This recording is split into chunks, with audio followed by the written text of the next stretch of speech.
Muy buenos días para todos, especialmente a los estudiantes de segundo año, sección A y B, esperando que se encuentre bien en sus hogares. En este día vamos a hablar sobre un tema muy interesante y muy importante en esta área de religión, que es el tema sobre la historia de la Iglesia Católica, cómo surge nuestra iglesia y por qué creemos y estamos seguros que es la iglesia fundada por Jesucristo y en la cual nos mantenemos peregrinando aquí en la tierra. Lo primero que tenemos que conocer es que el término iglesia en griego se escribe eclesia, como ustedes ven en sus pantallas, que significa asamblea convocada. Es decir, la iglesia es la comunidad de fieles llamadas por Dios para pertenecer a su misterio, para pertenecer a su cuerpo. La historia de la iglesia es la historia de una jornada de fe, es decir, de un peregrinar en la tierra de hace más de 2000 años, ¿sí? Porque la iglesia no se cuenta de hace 100 años para acá o de 200 años para acá. La iglesia tiene su historia, es un peregrinar continuo desde hace más de 2000 años con la llegada de Jesús al mundo y especialmente en el momento en que Cristo ofrece a Pedro las llaves de su iglesia e instituye en él como cabeza, lo instituye a él como piedra, como líder de esta iglesia naciente. Por esto, la iglesia es el caminar de una comunidad de seguidores de Jesús, que desde los apóstoles, especialmente en Pedro, y de todos sus discípulos hasta nuestros tiempos.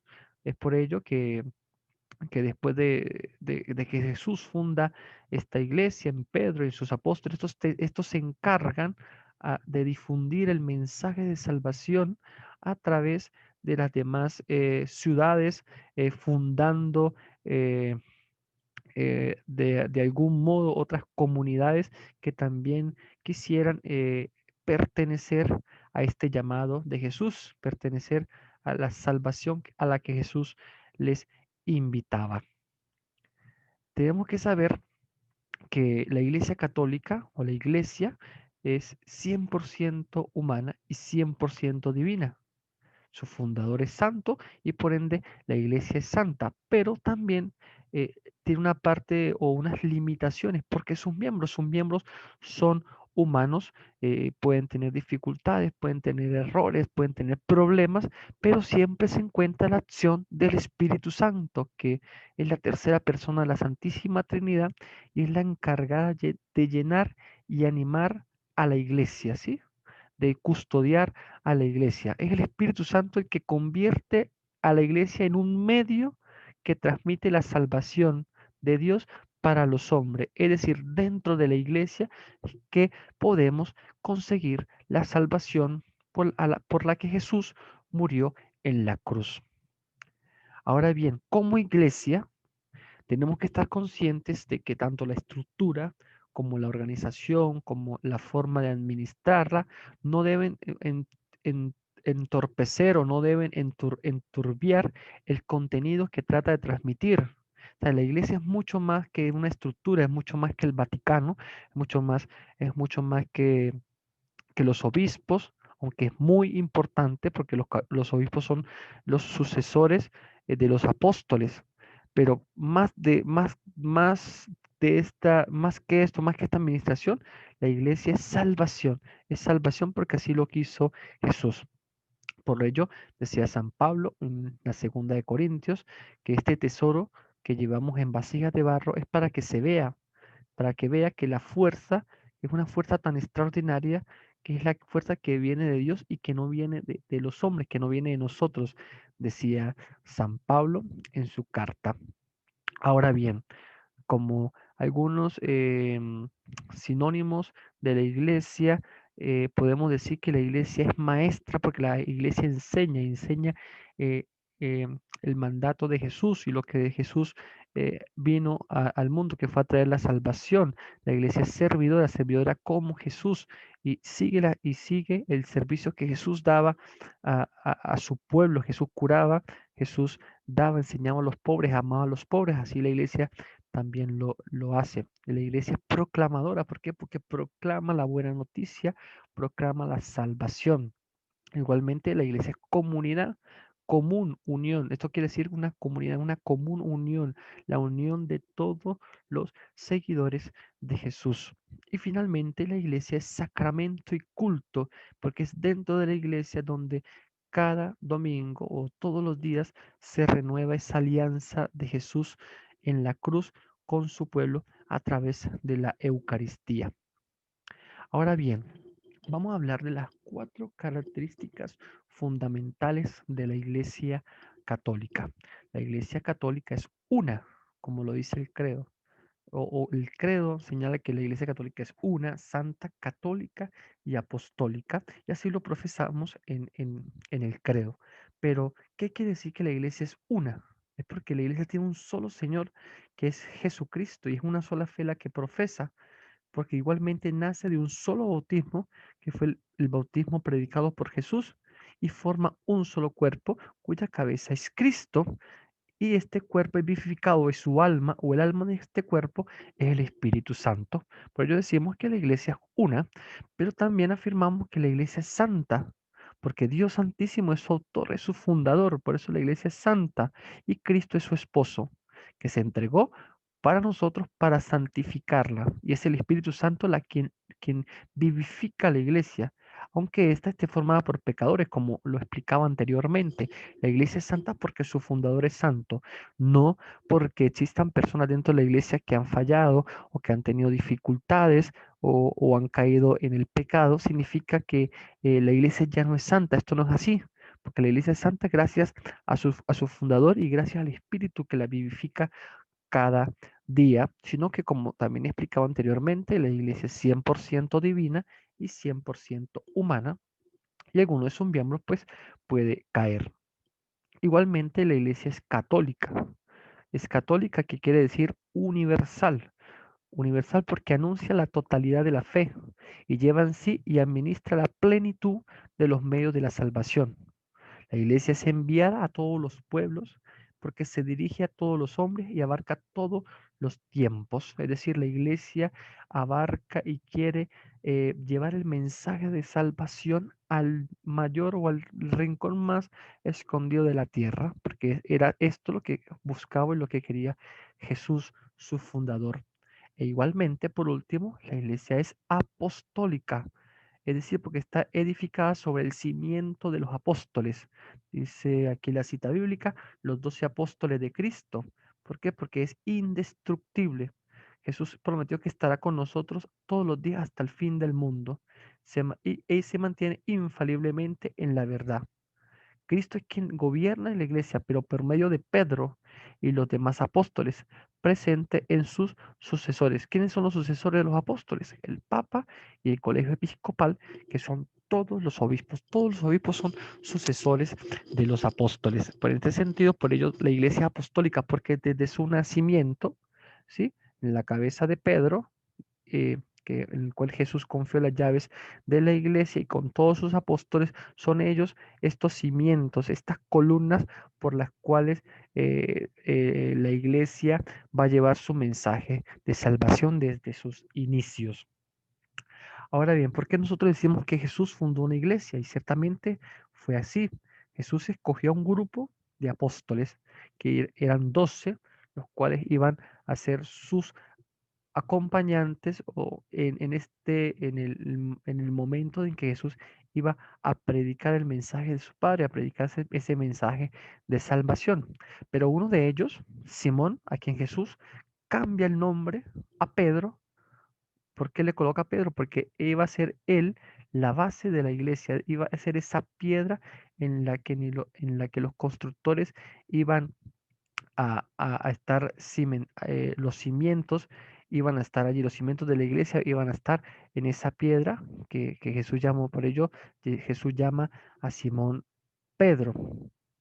e igualmente da a los apóstoles, se les dio la misión de llevar las buenas nuevas de la venida de Jesús a todos los rincones del mundo. Por ello, en el Evangelio de Mateo, en el capítulo 28, Jesús, eh, cuando se dirige a sus apóstoles, después de la resurrección, le dice, vayan por todo el mundo y prediquen el Evangelio. Ese fue el mensaje de Jesús, el último mensaje de Jesús en tierra a sus apóstoles. Vayan por todo el mundo y prediquen el Evangelio y bautícelos en el nombre del Padre, del Hijo y del Espíritu Santo. Por ello, Jesús fundó una iglesia en sus apóstoles. Jesús fundó una iglesia y esta iglesia es la iglesia católica eh, que ha seguido cada uno de los pasos de Jesús desde hace más de 2000 años. ¿Cómo es el nacimiento de la iglesia o en qué momento surge el nacimiento de la iglesia? Nosotros los cristianos católicos celebramos el nacimiento de la iglesia el día de Pentecostés. Recordemos que el día de Pentecostés es cuando el Espíritu Santo desciende sobre los discípulos y sobre los apóstoles y en este momento es que se considera que nace la iglesia. ¿Por qué? Porque después de la muerte y resurrección de Jesús, los apóstoles se encontraban escondidos porque tenían miedo. ¿Miedo a qué? Miedo a que les sucediera lo mismo que a Jesús, que fueran crucificados o que fueran asesinados a causa de haber estado con Jesús en los últimos años.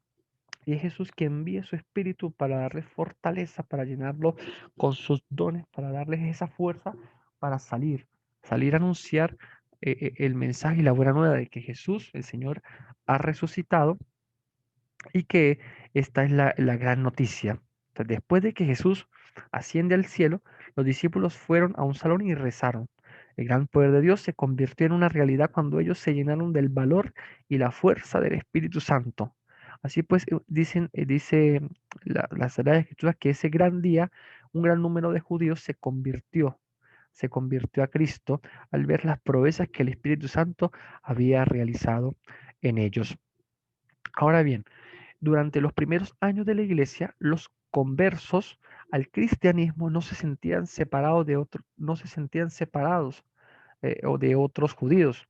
Estos primeros cristianos iban al templo para adorar a Dios, pero sin embargo ellos eran diferentes, pues habían reconocido a Jesucristo como el Mesías. Muchos de los hebreos no reconocieron a Jesús, pero otros sí se convirtieron, pero no se habían apartado totalmente del mundo hebreo.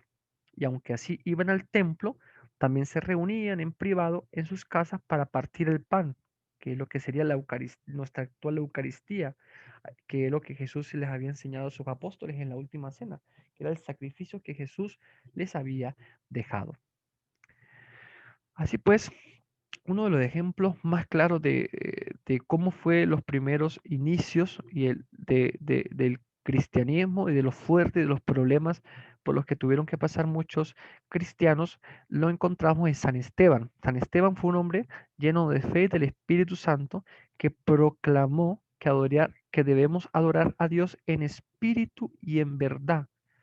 Esto era más importante que adorar a Dios en el templo, por lo que muchos judíos creían que Esteban estaba quitándole importancia al templo.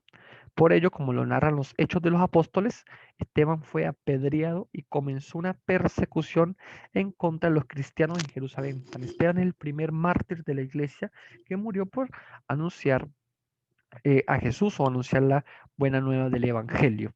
Es por ello que la mayoría de los cristianos salieron de Jerusalén y se fueron a otras partes del mundo. O sea, esto demostró a la comunidad cristiana que la salvación de Cristo no solo era para los judíos, o sea, la salvación y el mensaje de Jesús no solamente era para Jerusalén, sino era para todos, era universal, era católico este mensaje de Jesús.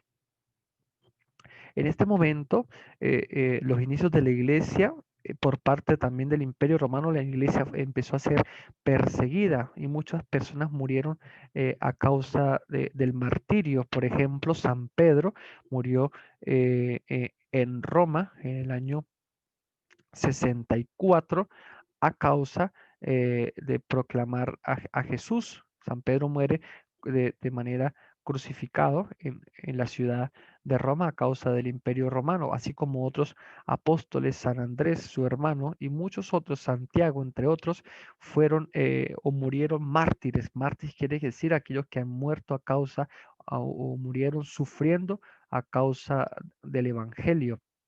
Es por ello que muchos cristianos se dirigieron o crearon las famosas catacumbas, que eran lugares subterráneos donde se escondían para celebrar la fracción del pan y para hacer el culto o para realizar lo que Jesús les había enseñado, pero no lo podían realizar públicamente y por ello lo hacían en estas famosas catacumbas, donde muchos de ellos también murieron y fueron enterrados. E igualmente en los Hechos de los Apóstoles, se narra la conversión de San Pablo. San Pablo, que antes de su conversión era llamado Pablo de Tarso o Saulo de Tarso, nació entre los años 6 al 10 después de Cristo y era un ciudadano romano por nacimiento. San Pablo fue educado en Jerusalén, en donde recibió la formación superior de rabino, era decir, San Pablo era un fariseo. Estaba lleno de celo por Dios y creyéndolo idolatría, persiguió a los discípulos del cristianismo. San Pablo fue un fiel perseguidor de cristianos antes de su conversión, pero en un momento donde se encuentra o tiene un encuentro personal con Jesús, Pablo se llenó de fe y de amor y entregándose sin reservas al cristianismo, se convirtió en el gran misionero de la iglesia, en el discípulo que entregó todo de sí para anunciar a Jesús. Pablo pasó de ser un perseguidor de cristianos a ser un fiel seguidor de Jesús. Por eso al principio costó un poco la predicación de Pablo, porque la gente sabía que era un romano que perseguía cristianos, pero al fin con su testimonio y con su mensaje y con el mensaje que llevaba, pudo llevar el cristianismo a muchos lugares. Uno de estos lugares donde llega el cristianismo es en la iglesia de Antioquía. En Antioquía de Siria había nacido una comunidad de cristianos compuesta por gentiles y por judíos. Bernabé era uno de los discípulos, de los primeros discípulos de Jesús, fue enviado desde Jerusalén para comprobar la autenticidad de esta iglesia. Y así este santo vio que ahí estaba la mano de Dios y fue en busca de Pablo para que les ayudara en la evangelización de esa ciudad. Y fue una de las primeras ciudades en unirse al cristianismo luego de Jerusalén. Los viajes de Pablo sirvieron de gran manera para expandir el cristianismo y para que esta iglesia universal de Jesús se expandiera de manera significativa. Es por esto que Dios llamó a Pablo para que predicara a los no judíos. Pablo predicó a los griegos, especialmente a los griegos y a otras comunidades que no eran judíos, por lo que muchos judíos pensaban que era un traidor y lo rechazaron. Pero es que el llamado de Pablo no solamente era para predicar a los judíos, sino predica para aquellas religiones que eran politeístas, para que se convirtieran y creyeran en un solo Dios, el Dios de la alianza, el Dios de Israel. Pero también por medio de Pablo muchos se convirtieron a la fe cristiana. El cristianismo echó raíces en muchas culturas cuando empezó a difundirse. ¿Por qué? Porque Pablo fue Pablo fue a Éfeso, fue a Éfeso, fue a hablar a los Gálatas, fue a hablar a Corinto, fue a hablar a los romanos. Es decir, Pablo se encargó de expandir el evangelio en muchas comunidades, aunque no fueran comunidades judías. A pesar de las persecuciones, para el año 1000 había alrededor de 500.000 de creyentes gracias a la evangelización. En este mapa vemos un poco lo que fueron todos los viajes de Pablo y por qué lugares se encargó de llevar el Evangelio de Jesús. Entre estos viajes tenemos viajes a Roma, tenemos viajes a Tesalónica, viajes a Filipos, viajes a Corinto, viajes a Atenas, a Tiro, en fin, a Mileto. Pablo se encargó de expandir de gran manera lo que era el mensaje de Cristo. Por ello, Pablo escribe lo que son aproximadamente 13 cartas y en ellas resume todo lo que la Iglesia Católica enseña acerca de la fe y la moral. Sí, Pablo escribió cartas a los romanos, a los corintios, a los gálatas, a los efesios, a los filipenses, a los colosenses, escribió 2 cartas a los tesalonicenses, escribió una carta a Timoteo, una carta a Tito, una carta a Filemón. Son en total 13 cartas o epístolas en las que Pablo resume el actuar de un verdadero cristiano. son excelentes porque allí se encuentra en gran parte la enseñanza de la iglesia en lo que es la ética, en lo que es la moral, en lo que es la fe, lo que es las acciones de un buen cristiano. Eh, en la iglesia naciente muchos cristianos negaron su fe para salvar sus vidas. Cuando terminaron las persecuciones, quisieron volver a la iglesia. Ciertamente, por miedo, muchas personas negaron de su fe al inicio porque tenían miedo de morir mártires a causa de Jesús. Por lo que la decisión de qué hacer con estas personas causó división entre muchas comunidades cristianas. También habían personas que decían tener un conocimiento secreto de Dios y otras que creían que el fin del mundo estaba por llegar. O sea, a pesar de las persecuciones y desacuerdos internos, la vida de la iglesia continuó su desarrollo durante los tres primeros siglos. Uno de los rituales más importantes o de las enseñanzas o de los legados fundamentales que dejó Jesús en su iglesia fue la fracción del pan, lo que es la Santa Eucaristía, lo que es la misa. Promovió y unió a las comunidades cristianas en la verdadera carne y sangre de Jesús. Ya los Hechos de los Apóstoles así lo narran, ¿no? En el capítulo 2, donde dice que compartían todos y se condividían y participaban de la fracción del pan. Si una comunidad aumentaba en tamaño lo suficiente, el obispo ordenaba a uno de sus presbíteros para ayudarlo y enviaba un presbítero, así como Jesús había ordenado. Los obispos, que fueron los sucesores de Pedro como obispo de Roma, siguieron teniendo autoridad dentro de la iglesia. Pero aunque esta iglesia no estaba centralizada, como lo está ahora, que es en Roma, donde está el Papa, hay evidencia de que se acudía al obispo de Roma porque era fuente de autoridad. O sea, consultaban a Pedro, consultaban cualquier decisión que se tomaba en otra de las iglesias nacientes, siempre se consultaba a Pedro su opinión. Desde allí ya comenzaba a tener esta jerarquía la iglesia.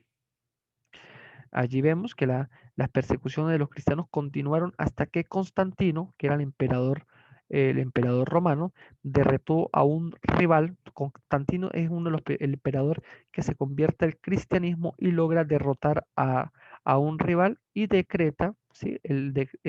O realiza un decreto de tolerancia religiosa para el año 313, por lo que por fin los cristianos podían practicar su fe sin miedo de ser perseguidos. O sea, estamos hablando de casi 3 siglos de persecuciones de los cristianos.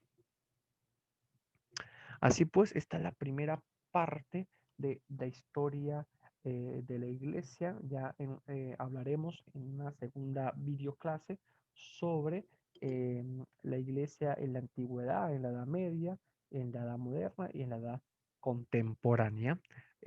A continuación vamos a dejar una actividad en archivo PDF, una actividad para fortalecer los conocimientos adquiridos durante esta primera videoclase de este segundo momento del año escolar 2020-2021.